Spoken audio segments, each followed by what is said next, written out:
Hey, good afternoon, everybody. Tom Stewart here. I'm with Liz Trotter. This is Smart Business Moves. Yeah. Wednesday, April 28th.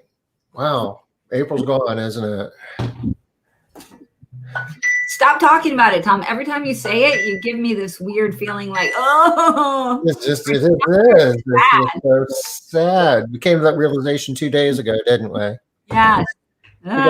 We got a special guest today, and he's here, and it's Matt Ricketts. Hey, Matt. Hey, guys. Hey, Matt. Not sure what the camera is on for me here. I probably clicked that a minute before you wanted, or 30 seconds, 15 seconds before you wanted me to. I am fine. I'll be awesome. I gave you a chance to sit down. How about that? Yeah. Running right from thing to thing. Switching cameras, though. Oh, that's a terrible camera angle. I'm going to go back. The angle is good. The coloring is bad. You look like it's a very old computer, so I'm not sure what the angle is. I need to shave, looks like. It's been a busy week. Have not done any shave grooming. So yeah. I'm happy to be here, guys. What are we doing? What's going on? Oh, we're just talking about personal hygiene. Yeah. Take a shower today?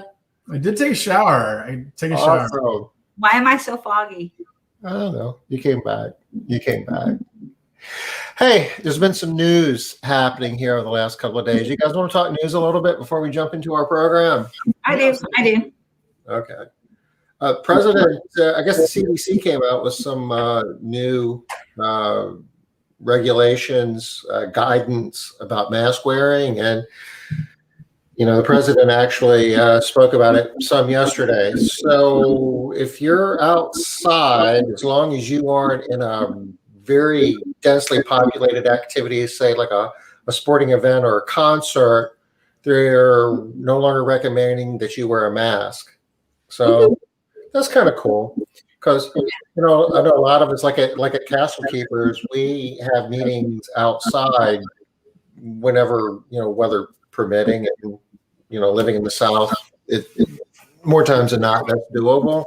But we still wear masks, and we probably will for a while. But it looks like that's becoming optional, so that's a good step in the right direction. I'm hearing a little bit of feedback, just an echoey thing. Are you hearing it? I'm not. Okay. No, I hear it too. Probably me then, since I don't hear it. I'll be glad to mute myself, but I don't know. It might be just as interesting. You never know. Let me mute my. Well, that is definitely muted, and the echo's gone. So I don't know if you could turn your volume down more and still talk or not. But anywho, How's that? Is that any better? I don't know. Let me talk. I guess we're okay for the moment. Couple of other things I just want to share. So we're in the loop on this. Here we go. Bang.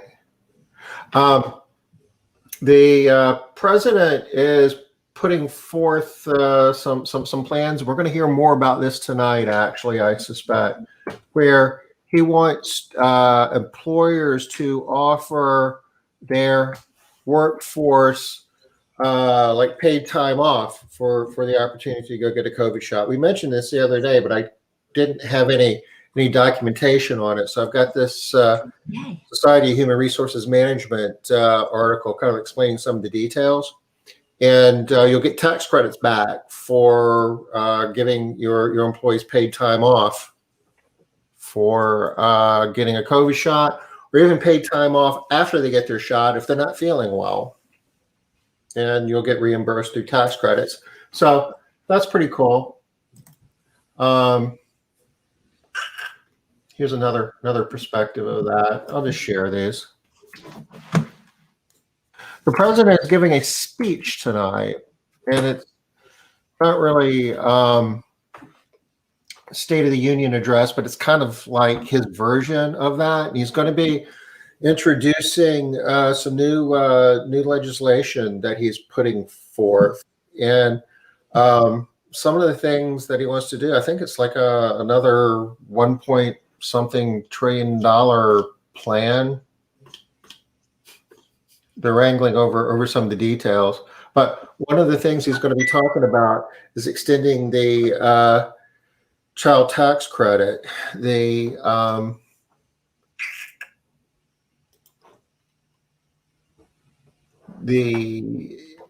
employee was the EITC credit, and basically these are funds that a lot of our employees are able to get to subsidize their income, and the number goes up quite a bit if they have children. Well, they bump all those numbers up as part of the last COVID relief package, and he wants to make them permanent. Oh. So, that's one of the things. And actually, as an employer, I see those are good things because you don't get those tax credits unless you're working. So that's kind of an incentive for people to work, and they get more value out of the exercise of working. What else are we doing? Oh, this is big. He's also going to be proposing a 12-week paid leave plan where employers would be offering their employees, it would be kind of mandated that they could get up to 12 weeks of paid leave. And here's an article about that. Now, we would be reimbursed as employers by the federal government for this paid leave that we're paying, but the government's going to pay for this paid leave by increased payroll taxes, kind of like how they do unemployment insurance now. So we're going to get reimbursed for it, but it stands to figure that the amount of taxes that we pay on our payroll will go up to pay for it. So net, it's almost like taking money out of one pocket and put it in the other, maybe. Sounds like a wash, the way you're describing it. Well, that's the way the article is explaining it here. But the president's speaking tonight, and I'm going to be watching. And I think, I encourage everybody to do that because there's going to be a lot there that's going to be impacting small business. And we need to know what's going on so we can make smart business moves, right? Yeah. It sounds like all good stuff again, though, Tom. I don't know. That one's a little tricky because it's like other kinds of insurance or work comp or things like that have good consequences if managed well. But some states have much higher rates than others, like California, like work comp and things like that. So it just depends on how it's written, right? So like work comp insurance is managed at the state level for certain states like Ohio or Texas, and tend to be well-known programs. But then they can be very expensive and hard to and cumbersome for business at certain levels. So it's a mix. That's a mixed one there for sure. It could be just depends on how it's rolled out. And the article that I dropped in chat refers to it being similar to how the federal unemployment insurance works. Has anybody gotten any feedback from both? I mean, typically we pay more in state unemployment insurance than we do federal unemployment insurance. Does anybody really know how all that's going to shake out after all the unprecedented events we've been dealing with in the last year? I haven't even looked at my rates yet, so no. I have no idea. It would stand to figure that, they're going to be going up, maybe sharply. And I would imagine both are going up.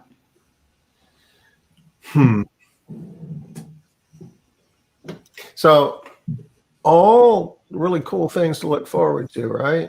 Yeah, all great. Yay. Yeah, Leslie, California. Oh, it's not Leslie, it's Dusty this time. Same thing. Yeah, okay. Yay, California. Yeah, I mean, who knows how all that's going to shake out, So, a common theme behind several of these initiatives that you're going to be hearing about tonight is really making the whole work experience for all workers, but especially for, I'd say, the lower quartile of wage earners, what's often referred to as hourly hire type workers, providing them with more benefits, more flexibility in their schedule. And there's a lot of discussion. One other thing that came out yesterday, and this was just an executive order that the president is going to be mandating. This doesn't go into effect until January of next year. But if you're a federal contractor, you have to have a minimum wage of $15 an hour. So, those are large companies, Raytheon and all those guys, but there's also a lot of really small companies that provide food service, cleaning service, stuff like that. They're all going to be impacted by that as well. I'm just thinking how that whole thing is. I guess that's why it's January. Like, wow, how are they going to get everybody in alignment with that? But it's 100,000 employees basically. So you're saying contractors have to meet it too if they're on government contracts, Tom? Mm-hmm. That's my understanding. I don't know. I haven't seen the actual reg yet, but all of this is just kind of creating an environment and an expectation that, workers are expecting more now than what they did a year ago from their work experience. Is that a fair statement to make? 100%, Tom. The people are the same, but their belief systems have completely been modified. So we're going to be talking about a couple of things today. We're going to talk about, some of the forces that are driving the changes in the labor market. We've just touched upon a few of them here, just current events and things that are happening in Washington and things you're going to be hearing about more tonight. Then we're going to be talking about what are the smart business moves to be making in light of these changes. What do we do about that? Understatement, right? Right, Dusty, you are right. Unprecedented events we're dealing with here. We shared this the other day, and I actually stumbled across this picture where McDonald's in Tampa was offering $50 for somebody to come in and do an interview. And there was an interview with the manager, a news interview, saying that he wasn't able to get people to come in and talk to him. They went to the $50 just to come in and talk to him about a job wasn't enough to entice people to come in and do an interview. Wow. And I wish I had taken a picture of it. There was a sign in front of a McDonald's in North Carolina that I saw Sunday. It said $500 signing bonus. And I asked one of the teenage kids who was working at one of the drive-through windows how that worked. He says, well, you work here 90 days, 3 months, and you get $500. It's like, wow. That is not really new. I used to do a $500 signing bonus, and it was not effective. But I would definitely try it again in this new environment because we do have a different situation now, and completely different situation than we have in the past. I could see it working better. Well, maybe. I'm not sure, actually. It certainly depends on the market and the labor force. So when I was an airline pilot, like after I was hired at my company, we were offering first officers like $20,000 sign-on bonuses. Now that was paid out in increments, paid out over 2 years. But I mean, it just depends on the industry, and it can be effective. I'm not saying we can afford to do $20,000 signing bonuses, but it may need to be higher than 500 to be as effective. Yeah, that's what I'm thinking. $500 is low. No. You could do 10,000. You could do 10,000 and pay it out over 2 years, and just do it in increments. I mean, I'm not saying that that's the way to go either, but that we even have to go that high. But I do remember there was a time where pilots would pay to take their first job. They'd pay the airline like to get their job. This is how crazy it was. You pay the airline like $20,000 for your job, and they had a glut of applicants. Post Vietnam era pilots. And, to get your first job, you might have to give them money. As crazy as that sounds, right? And obviously the tables turn in all labor markets at some point. And so obviously that's kind of where we're at now, especially in the more entry-level workforce. Well, this is a weird thing that I just heard about that is similar. It's slightly off. Around here, we have a lot of what they call bikini baristas. I don't know if you guys have those where you live. No. And the baristas will wear bikinis or lingerie. One of those two things, like small amount of clothing. Okay. And I know you're wondering, where am I going with this, Tom? Well, no, I mean, I've never heard of this. You guys don't have these. All right. Well, they're very busy. So anybody that's watching that's in South Carolina. So this is like competing with Starbucks. Yeah. Kind of. So, and people love to work at bikini baristas because you make a lot of money, right? You make a lot more money working at a bikini barista than you would at Starbucks, at another coffee drive-through.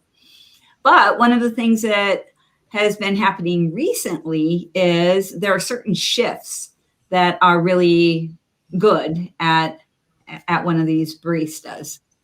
And so what's happening is, to be able to get these really good shifts, the employees are paying all of their tips and sometimes their money to the person that's doing the scheduling to be able to get these amazing shifts. And to be able to keep the shift, they are tipping out the person that does the scheduling. And so I just thought, wow, that's just a brand new thing that's happening there. I haven't heard of that before. Matt talking about pilots, paying for their jobs is the first time I've heard anything similar to that. So does Hooters do something like that, Susan? Oh, you're not talking about the idea of wearing bikinis, but is that not a thing everywhere else?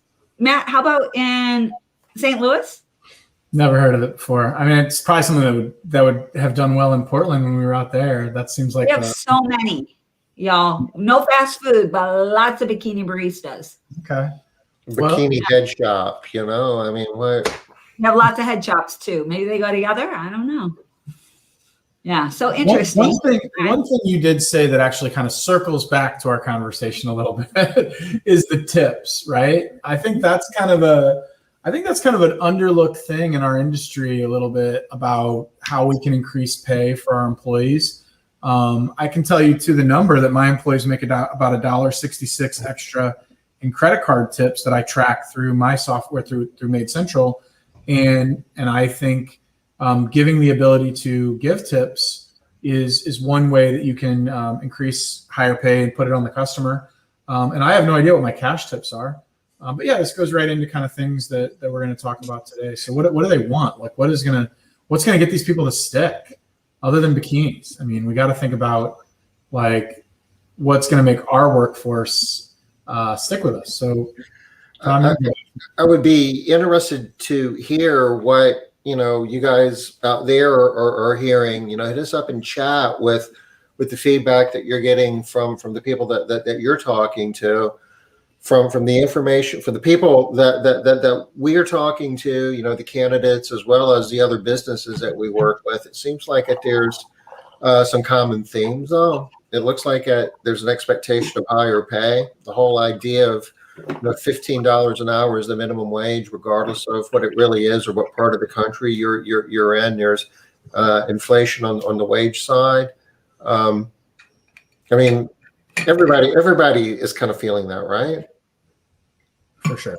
I can tell you for a fact that's the case. I mean, I can share. I'm in a demo account. I'm not in my live data here, but I've got a tab open that might be kind of relevant if we want to share that really quick. Sure. So what I will tell you is this is a report that I look at every week through Maid Central, and so this is just a demo account because I want to actually look at some employees, and I didn't want to accidentally share one of my employees' phone numbers to the world. But everyone's always worried about what their revenue is per week, things like that. But like, what I really want to know is what my cleaning hourly rate is, and I'm only zoom this in so we can make it a little better to see at home. that cleaning hourly rate has a lot to do with what I can pay my employees. So, for us, we should all be, what can we do as employers to make sure we get these higher wages and things like that? We need to be making sure that all the jobs we do are profitable and that we're generating as much per hour as we can. And so if you look over here at the one that says average hourly rate here, that's in the software in this dummy account, it's about $16-19 an hour. My average technician makes $19.55 an hour because our average hourly cleaning rate is well over 70 for my company. So, I mean, if you're afraid to push your prices higher, just know this: I'm getting close to $70 per hour, and we're booked out till June. I don't think you should be scared. I think you should be thinking of this as an opportunity to increase your hourly rates and thus increase your wages. But that's only one part of it, right? Like, so what we pay our employees is one piece, right? But don't you think they're looking for something more? Like, what can we offer them as an employer? Tom, what do you think would be, your biggest takeaway from your slideshow, as far as you had on there, like, scheduling and PTO and some other things? Maybe go back to those slides. But the pay is definitely a big part of it right now, maybe more so than what it has been like pre-COVID. And it's doable. It's just purely, a matter of knowing your numbers, and you have to be charging more. And you're right, because we've been raising rates. We've been raising rates over the last several months, and we're telling customers that, we did a bunch of rate increases over the last 2 weeks. We've got more ready to go out next week. Actually, we're telling them that this might not be the last one you see this year, but we're explaining it's primarily going to pay and, time off and other benefits. Customers, for the most part, feel good about that. We've had more customers thank us for doing it and feeling good about it than we have who've pushed back and said, I think this is unreasonable. I can't afford it. And for the ones that push back, you can negotiate a little bit. You lose a couple, but for everyone you lose, you add it all up. You're generating more revenue and cleaning fewer homes. I mean, I'm looking at it from all kinds of angles. Like, if we're driving and we're inefficient in our days, that's taking away from what my technicians end up making, because they're commission split for the day. So that decreases their effective hourly rate because they spent time driving at a non-commission producing time, right? So we really need to be doing a lot of things on the efficiency side, on the productivity side, making sure that we're getting as much per hour out of our customers. There's a few things we can do, levers that we can do to control pay. But there's only so much efficiency you can get out of your employees. There's got to be drive time. There's lost time with that day. So the very easiest lever you can pull right now is rate increases, and maybe think about doing it a second time this year. You have time to do one now, and perhaps 6 months from now, before this year's up, to get two in before this year's up. Or you could start doing rolling price increases, where you go through, maybe a set number of customers every month. And, again, that's something Maid Central can do automatically for you. But if you're not using Maid Central, you're using some other software, you need to probably be thinking about executing on that right now and not waiting, because there's probably a window where you could get 2 price increases in this year if you got them done now. Yeah. And for those of you that are afraid to do price increases, we have a lot of conversation about people being afraid to do price increases. Just had that conversation with somebody today. Matt's talking about doing 2 price increases. If you're like, that's crazy, at least do one. Try at least one. Overcome the fear enough to just do half of the amount that Matt is suggesting. Hey, Sharon. Good to see you. And I really want to say, to Sharon's idea, this is going back to the tips. Absolutely. If you don't have a way, like, Maid Central is really fancy and it does all of this cool stuff. And yes, you can get the extra tips through Maid Central. But if you don't have that, at least do something like this. At least get the envelopes and make it easy for the clients, as easy as possible for the clients to tip. The reason why they tip so well when it's on a credit card or going through, it's so easy, right? They're like, it's already right there. They're doing it. The envelope, absolutely. Next best thing. Get it out there. Make it easy. They love it. And you're setting the expectation.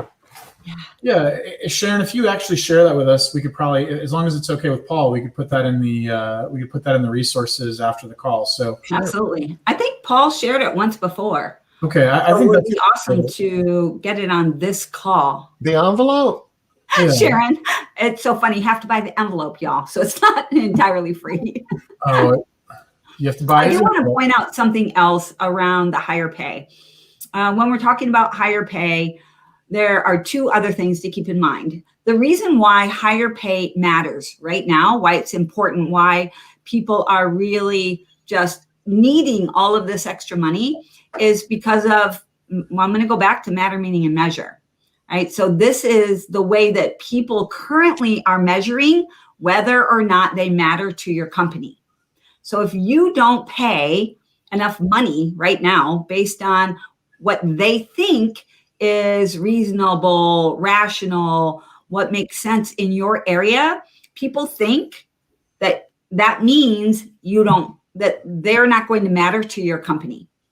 And so the higher pay is hitting on both of those areas. You really have to pay attention. Anything that's hitting matter, meaning, measure, and autonomy, right? So that's the first thing. The second thing that I wanted to point out is this higher pay that we're talking about. You don't have to be so afraid of this. Once you get the people into your company and you bring them in, yes, higher pay is going to have to be a part of that. But once you get them in, now you have opportunity to do so much more than just focus on the pay.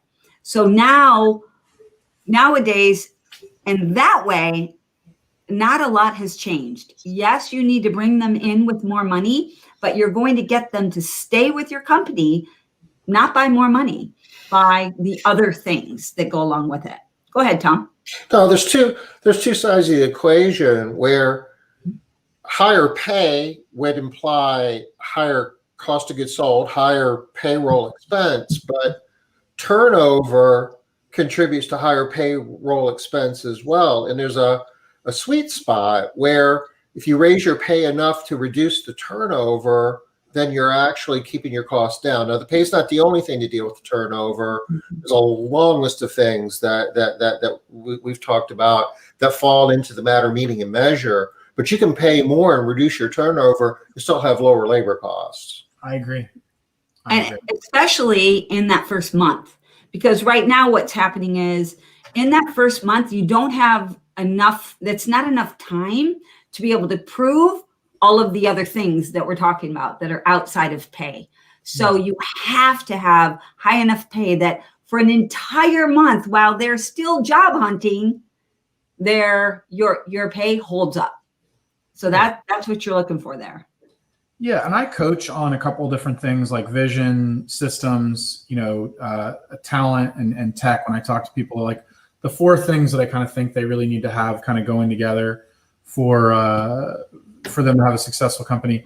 And honestly, the vision that you paint for your employees when they come in the door, our new ads kind of describe the job. Like, it's like, do you want to get your kids off to school every day and be home every day to pick them up? Do you want to never work another night or another weekend and be home for every holiday? Paint the picture of what we really do offer. And those are all things that really are critical to getting that new kind of employee. So I do like this. This is a great little format. It's a gratuity envelope. Notice gratuity. I like that. I do. I think tipping adds. I used to always say, when customers would call, we'd always say, tips are welcome and not required. We're like, now we're just like, they love tips. We give you lots of ways to tip if you feel like they did a great job. You can leave them cash, or we actually make it so right after the scorecard, you'll actually be able to leave a credit card tips easily, or you can automatically set up a gratuity that'll be applied every time if you really love your team. So we have three ways that you can tip. Make it easy.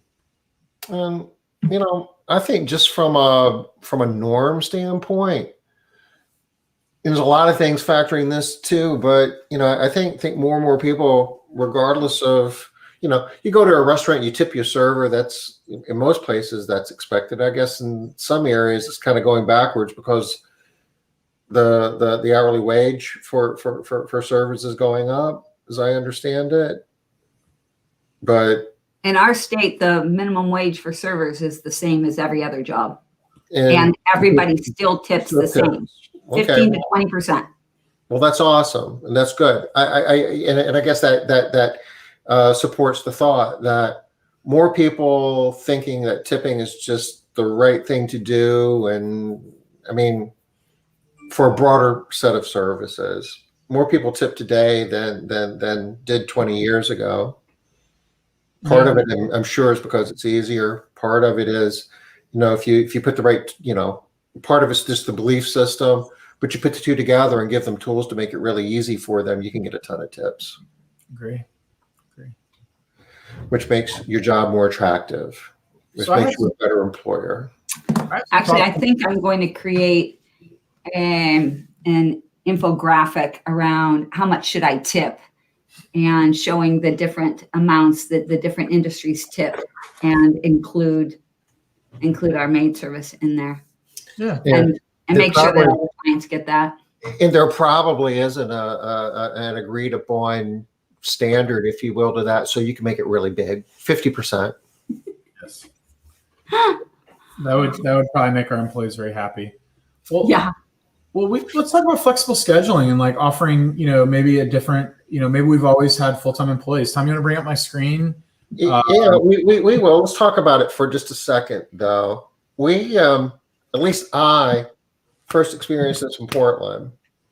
I grew up in a world, I've been doing this for a while, that, there's always, some people that were looking for part-time work, but the norm was, Monday through Friday, 9 to 5 type jobs. But I guess we saw, a couple of years ago, we saw this coming that, in some parts of the country, people would not work more than 30 hours a week, and wanted to have a lot more flexibility in terms of when they were going to be working those hours. It's true. What are you guys hearing? I mean, we're hearing this from people all over the country now, right? Yeah. Yep. Everywhere. I lost a good employee because we probably didn't bend soon enough on some of this stuff. Like I lost an employee that we might have otherwise saved had we accepted this new reality sooner. And now this is how we're managing. But I lost a great employee as an anecdotal thing. I mean, she came to us, we were kind of laughing because she's only got 25 hours a week and she wants to go part-time. We're like, you are part-time, only work 25 hours a week, but we weren't listening. Right. Yeah. I wasn't there for it, but kind of that management by like how you think gets kind of passed down to your managers. And I know my managers would have seen me smiling in their head, like, oh, Matt's gonna laugh about this. Doing it just the way Matt would want me to. Exactly. And so I ended up losing her. I called her back the next day. I was like, I'm really sorry we didn't really hear you out on this, but I can't hire you back because you walked off the job. But I really am sorry. I really am sorry we didn't listen better, and just tried to mitigate the damage of her like going on Google and blowing us up, and but yeah, I mean, sometimes you have to shift and change, and change comes to you. Portland is here. Yeah. So there was a time when, being in the cleaning business, house cleaning business, residential cleaning, one of the things that you could, make as a benefit is that, this is like Monday through Friday, 9 to 5, no nights, no weekends. And that's not really good enough anymore. People aren't looking for Monday through Friday, 9 to 5. They're looking for flexibility. They want to be able to customize a schedule within that framework.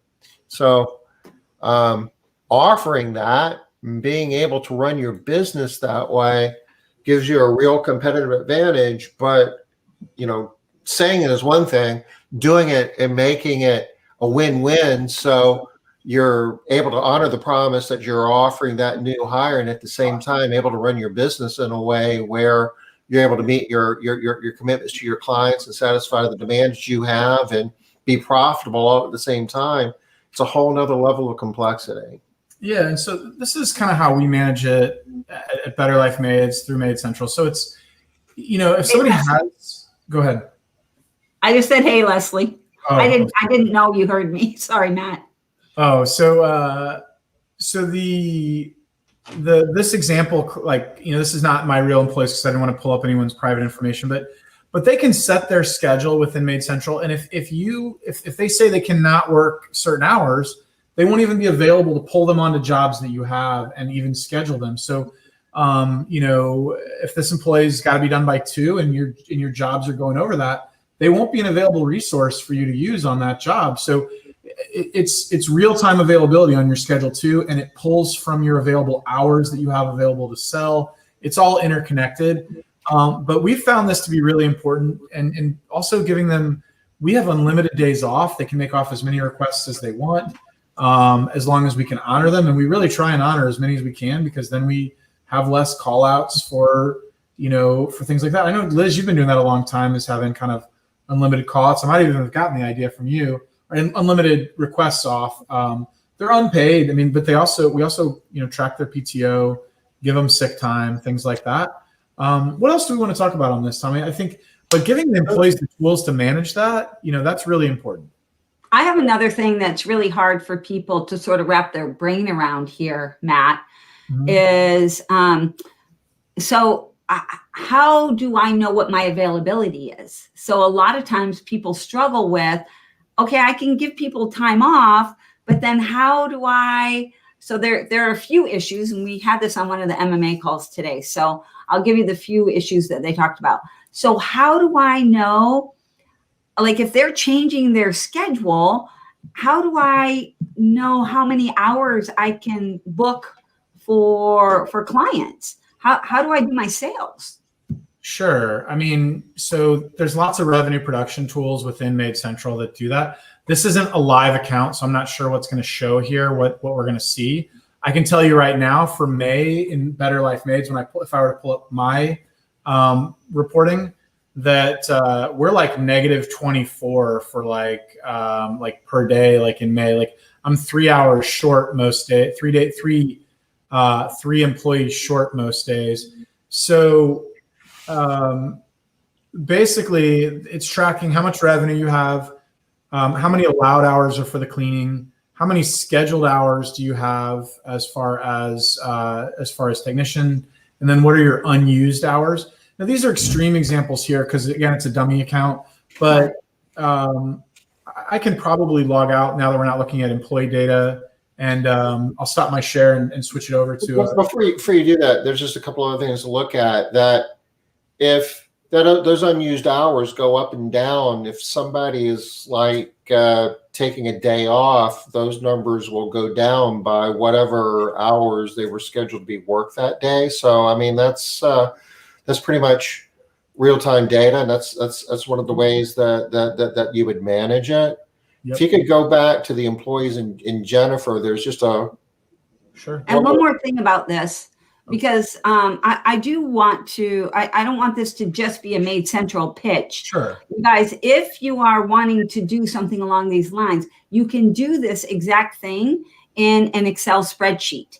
You just have to, it takes a lot of work, but it absolutely can be managed in Excel. You just have to, every time you get a job, you have to put it in there, the hours in, and every time an employee needs time off or adjust their schedule, then you would adjust the available hours. So it's not completely unwieldy. It's not like something that you can't do. I want you to be thinking in terms of, if at all possible, not, well, I can't do it, I don't have Maid Central.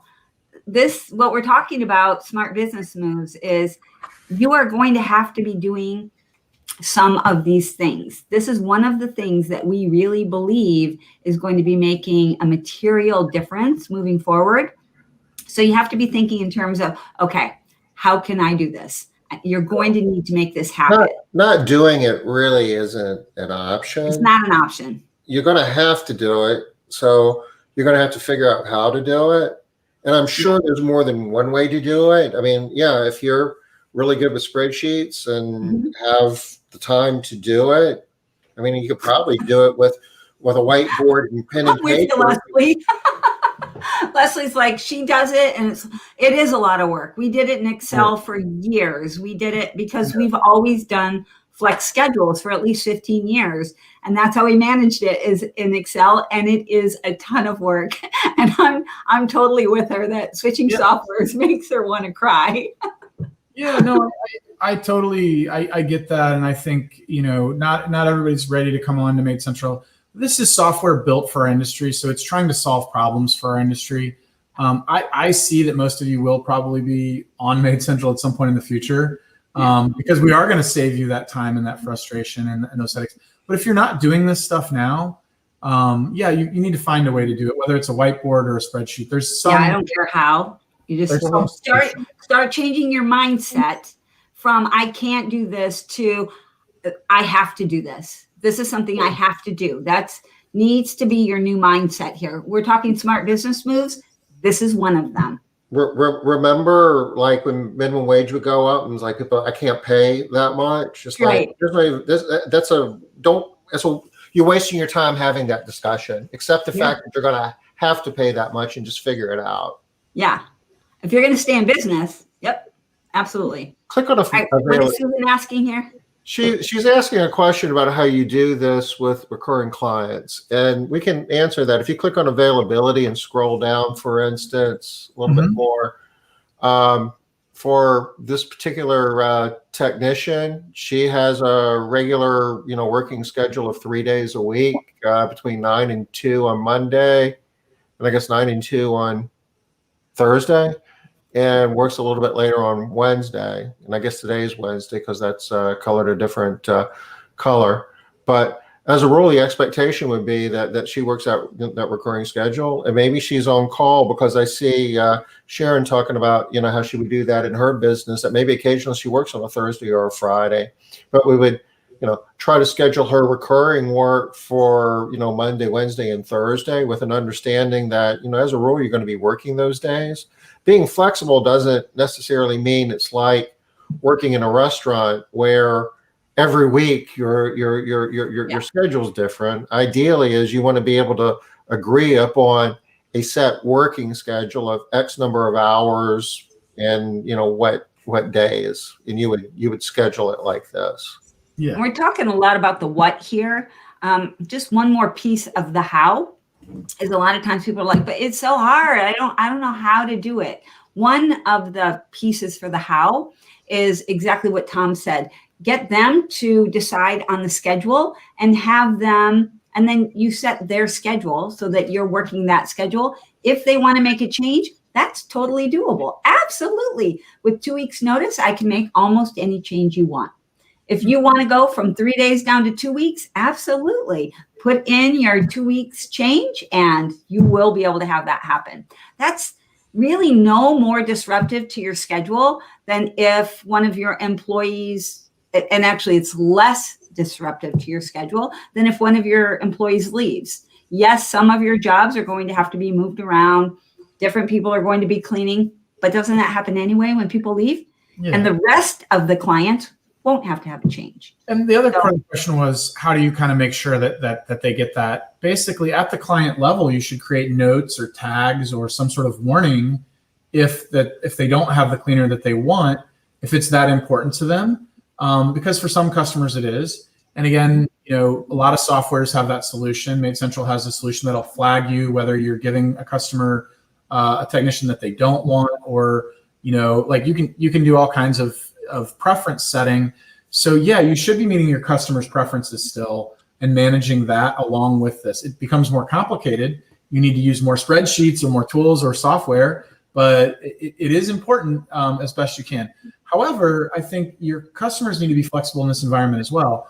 I just talked about it the other day with my staff. I was like, we had 2 teams driving out almost 15 miles from our office, almost like the houses that were on top of each other, because they both wanted to be first thing on this day.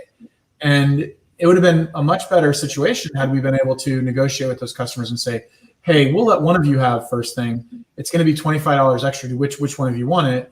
But someone would have said, I can be flexible for $25 less for cleaning. You need to find ways to make your schedule more efficient. Because I had 4 employees 15 miles from my office for no particularly good reason. And, you know, we need to solve problems like that. And when you're doing your rate increase letters, emails, it's a good opportunity to set those expectations. There's a lot of expectations that need to be reset with your clients moving forward, that your prices are going up because all your expenses are going up, you know, and at the same time, there's things that you're going to be asking of them to do to help make it work. And if you've got employees that have this need to have, you know, flex schedules, they're going to have to be more flexible as well. I mean, we took the opportunity to thank them in advance for understanding and working with us as we, you know, learn to do business in this new normal. This awesome. I like that. I like thanking them in advance. How did it go? How did your price increase go? Did you lose any customers? A couple, like. Just, you know, I'm thinking we've done it in Atlanta and in Greenville, and in a percentage standpoint, you know, less than 2%, and more than that have sent emails back thanking us. And I can't remember ever having customers thanking us for a rate increase. Do you think that those customers were probably one bad day away from firing us anyway? I mean, it was like, this was just the thing that tipped them over the edge. So it's like, did it really matter? Were you eventually going to lose those 3 or 4 customers anyway? You know? And some of these increases were, you know, a number of them were double digits in percentages. I mean, they weren't, you know, trivial. Yeah. I mean, you did a rate adjustment, not just a rate increase. You actually went yeah, it's truly, I'm using the wrong term. These were adjustments. You got adjusted, not increased. This wasn't based on anniversary dates or anything else. It's just like we're having to do more. We're having to pay more. We're having to offer more benefits, and we're having to do it now. And yeah, you guys are going to have to. This gets scarier and scarier the further you get behind this. So for me, where I'm at like $70 an hour, like 5% price increase sounds fun, right? I'm like, oh, let's see what happens. If you're really behind the ball, I bet this is scary, but you need to get that done. We keep talking about rate increases because it's just so important right now. I mean, it's just so critical. And it's like a lot of things in life. If you deal with it now, it's a problem. If you procrastinate, it just becomes a bigger problem. Yeah, that toothache that turned into a root canal, right? I mean, it's just right. It's, you know, had you gone in a little bit earlier and got the cavity filled, it would have been a little bit better than that root canal you ended up with. So it's not going to go away, and it's not going to fix itself.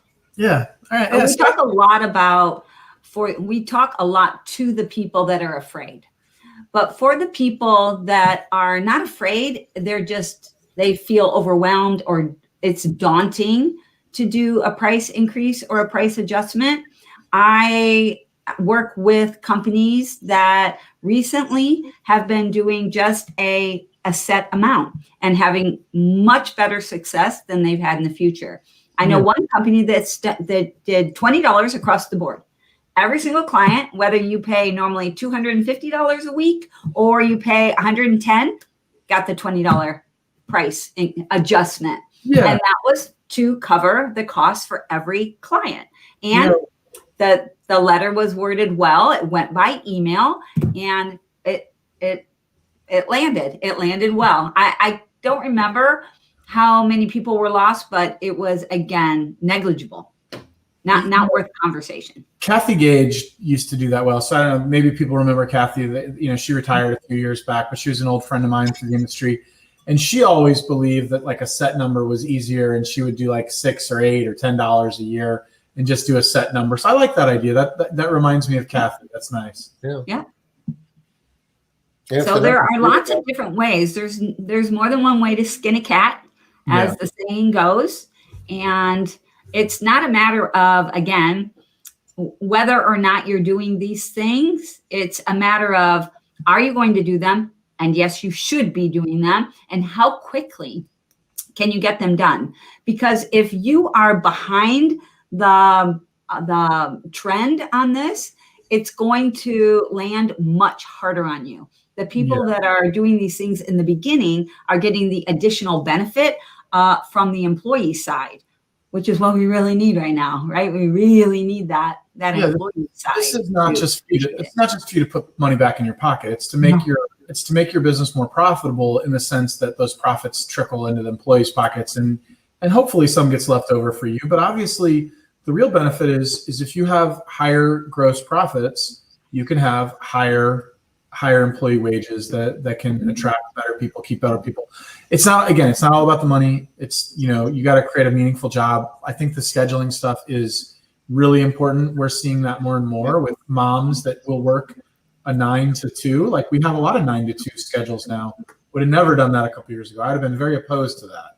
I'd like to say one thing about the going back to just the set amount for all customers. Doing that is definitely superior over just saying this is too complicated and I'm not doing a rate adjustment. The problem with that is for your larger homes, your larger jobs that have multiple hours in it, when you do a rate increase, basically that in the name of offsetting your labor, that increase has to be proportional to the amount of labor hours that you have in that house. So unless it's a really big number to cover even the largest house you do, you're going to find yourself getting behind on where you need to be for your larger jobs, the one with the higher labor content. So, I'm on the surface, my heart races a little bit when I hear fixed across. All right, but I got to throw out there, Tom, that does matter. The pay, your pay type, this ties into our call next Monday. So next Monday, we're going to be talking about the different ways of paying, whether you pay hourly, whether you pay percentage, whether you pay commission, whether you pay job ticket hour. The different ways of paying are impacted in much different ways by how you increase your rates. Yeah. So we are going to be talking about that on Monday if you're interested, because it's a much bigger issue now than it has ever been in the past too. You got to get that pay up.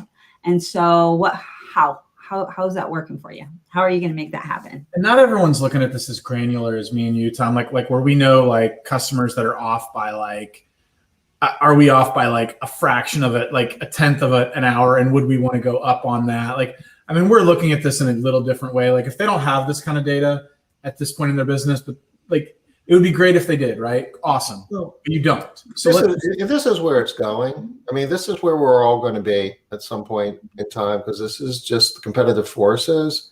Yeah. But, we're making it easier and easier. It's going to become easier and easier too. It was like advertising used to be the yellow pages, and now we're doing and we do in-home estimates, and now we're doing online, booking. This is just part of the evolution of where technology is taking the industry. Yeah. And, I know my variance, if my variance on a job, I'm looking at it on a more granular level. I'm looking at some reports like almost every day where I'm looking at it once a week. Somebody in my office is looking at it every day. And somebody gives me a report of all the ones that are really off and that we need to talk to. But I mean, if you're waiting once a year to do this, you and I don't do this stuff every day in our business, but somebody is looking at this every day and making sure that we're not waiting a whole year to price increase either. If somebody's really off, you should be looking at those jobs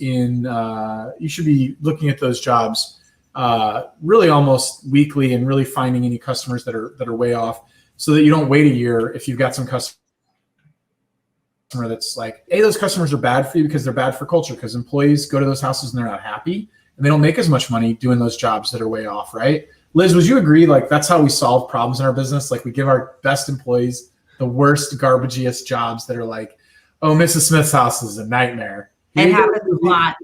It happens a lot. I'll tell you that is very, very common. We use our best employees like workhorses, right? Yeah. We will actually even say, yeah, she's a workhorse, put her on it. And you think you've solved the problem, but you're really underutilizing your best people, and the amount of revenue and the amount of profit that they should be generating for you and for themselves is less than what it should be.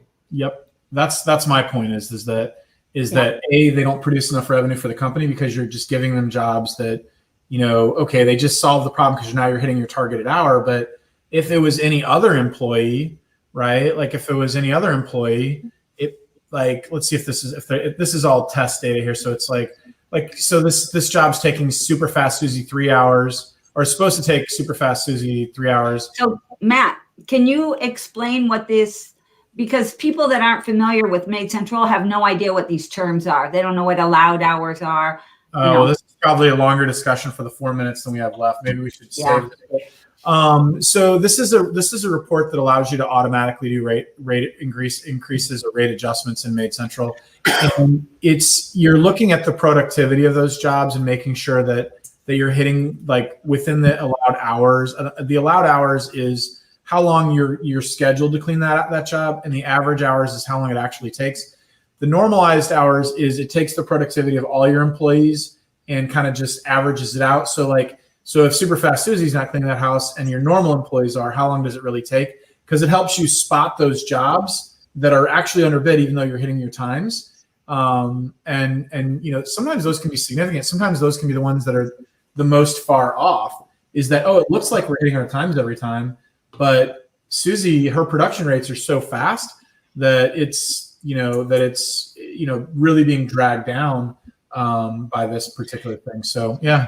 So we're going to hear more about pay adjustments. So let's go ahead and put that on the agenda for next Wednesday. We'll do a deep dive on this because it really is important, because it's through making sure that we get the billing right that gives us the ability to generate enough revenue where we can pay what we need to pay and provide the benefits and all the other things that we need to do to be the awesome employers that we need to be.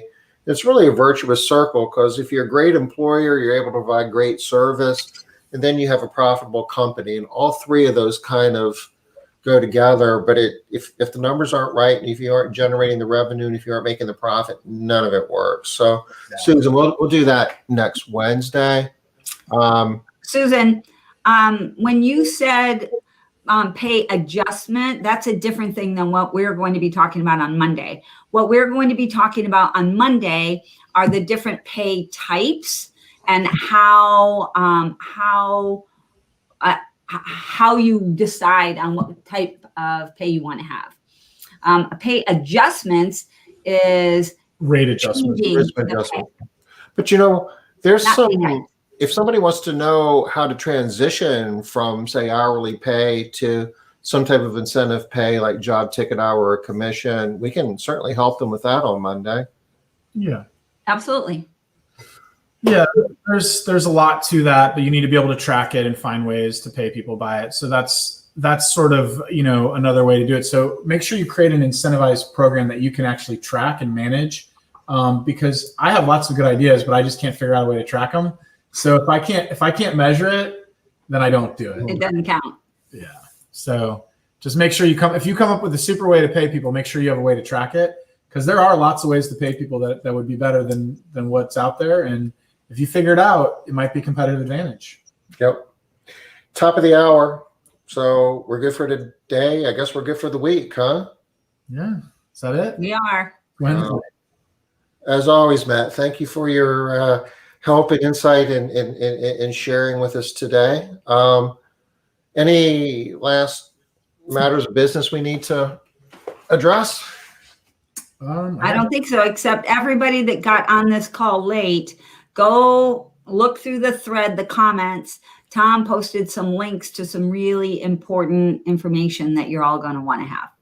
And if you want to hear a lot about what we talked about at the beginning, tune in and listen to the president speak to Congress tonight. He's going to be talking about a lot of things they're proposing that's going to be offering additional benefits to our workforce, and it's going to affect us as employers. And knowledge is power in this game, and we're going to have to make some smart business moves, and you're going to want to know what's coming down the road. So have an awesome rest of your week, and we'll be back here Monday, 5 o'clock. Bye-bye. Bye, y'all. Thank you.